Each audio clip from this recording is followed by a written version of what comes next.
ప్రార్థన అంటే ఏదో అలవాటు ఏదో చేసేసుకోవడం కాదు. ప్రార్థన అంటే ఎలా ఉండడానికి భక్తి ఏంటంటే దేవునికి నైవేద్యం వల్ల తూపం వల్ల మన విజ్ఞాపన ప్రార్థన వెళ్ళాలి.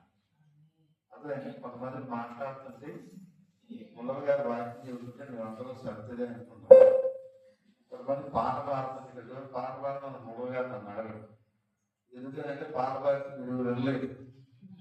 కొంతమంది పాట పాడితే మరుగు, కొంతమంది ನಮ್ಮ వాకింగ్ చెబుతుంటే చక్కగా ఉంటుంది.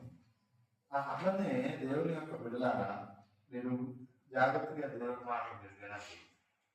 దేవుని బిడ్డలైనటువంటి మీరు, ప్రార్థించే వారైనటువంటి మీరు దేవుని యొక్క సన్నిధిలో ఏవేవో వ్యర్థమైన మాటలు ఉచ్చరించి ఏదో గంటల సమయం గడిపి వారికన్నా నేను ఎక్కువ ఒకసారి ఇట్లే నేను